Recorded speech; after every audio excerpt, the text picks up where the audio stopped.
We're sticking with dual monsters some more, and today we have an archetype known as Gandora, which personally is one of my favorites because of course it's based on dragons, so yeah. You should have probably seen that coming already. Used by Yugi, yeah, I'm not gonna waste too much time here. Uh, this is an archetype I will really like to see some ideas expanded upon because their visual design is pretty unique, and yeah, their playstyle is also somewhat unique for the time. So yeah, there are another 3 card archetypes, so expect a bit of a shorter review once more, and we are starting off first up with their first monster, that being Gandora, the Dragon of Destruction. The level 8 dragon with 0 attack and defense, and cannot be special summoned. You can pay half your life points, destroy as many cards on the field as possible other than discard. And if you do, banish them. This card gains 300 attack for each card destroyed this way. Once per turn during the end phase, if this card was normal or flip summoned this turn, send it to the graveyard. So yeah, this is an alternate. Well, at the time, this was a very nice boss monster to have in order to clear the field and even banish the cards destroyed by this effect. Until it was effectively replaced by Black Rose Dragon as soon as the Synchro era came along. So yeah, it was supposed to be like an easy accessible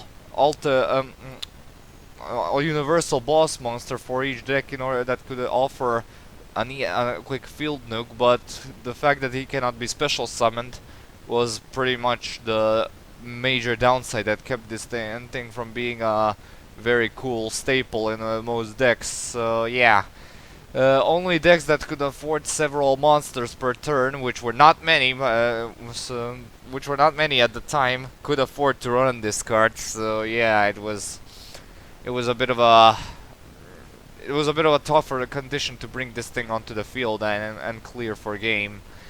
So yeah, now we go on to the next monster, Gandora X, the Dragon of Demolition.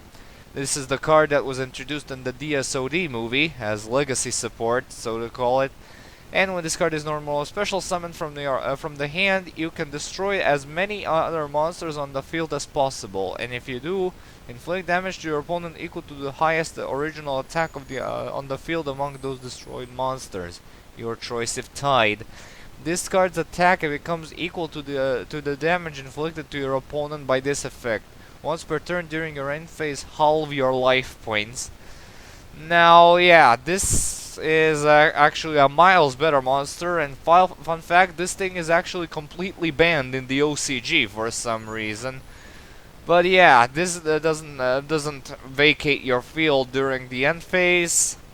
Has the potential to get massive attack points right off the bat.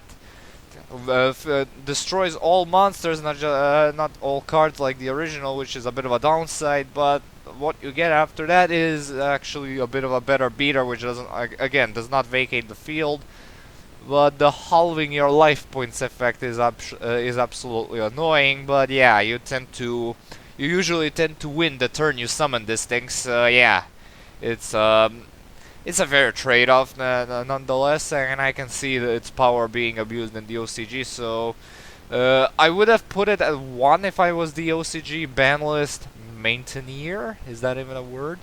But I'm not even entirely sure what it precisely got it banned over there in the Sunrise Land, but yeah, this is an okay card. This is so far the best variation of Gandora, so yeah. But yeah, it's the semi-final monster, since they have another monster, that being also the level 8 Gandora Giga Rays, the Dragon of Destruction. And this one cannot be normal summoned or set, and must be special summoned from your hand by sending 2 other monsters from your hand or field to the graveyard. This card gains 300 attack for each banished card, and once per turn you can pay half your life points and apply this effect depending on the number of Gandora monsters with different names in your graveyard. 1. Destroy all cards on the field. 2. Banish all cards on the field, and 3 or more which does not sound right since there are only 3 Gandora monsters here present. Banish all other cards on the field and in the graveyards.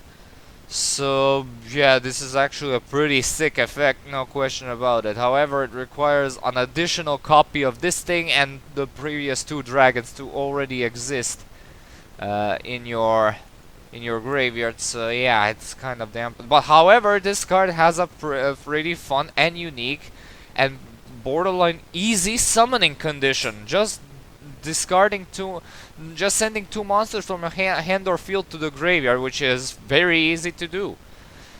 Yeah, this is still not in the TCG by the time of recording this video, or maybe it is, because when gathering materials from this video, the card still wasn't imported into the TCG. So yeah, maybe it is now, but I didn't notice. So yeah.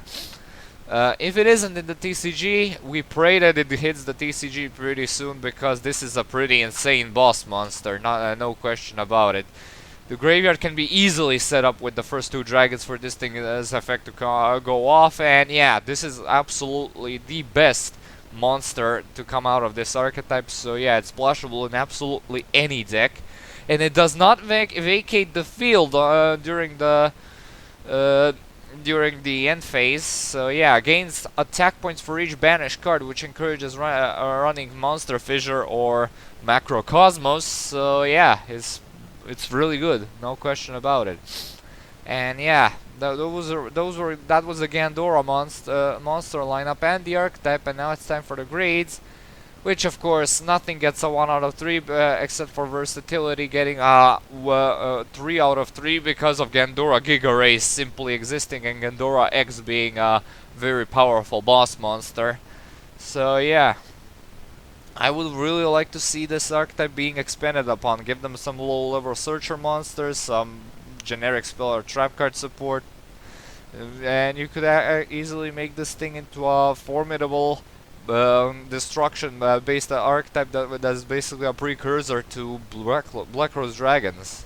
So yeah, this archetype, no matter how small it is, goes out with a bang. And so do we in this archetype analysis. Thank you so much for watching. Stay tuned for more web talk and updates. Comment, like, and subscribe. And as usual, I'll upload the next vid whenever I can. See you all, have a good day, and peace.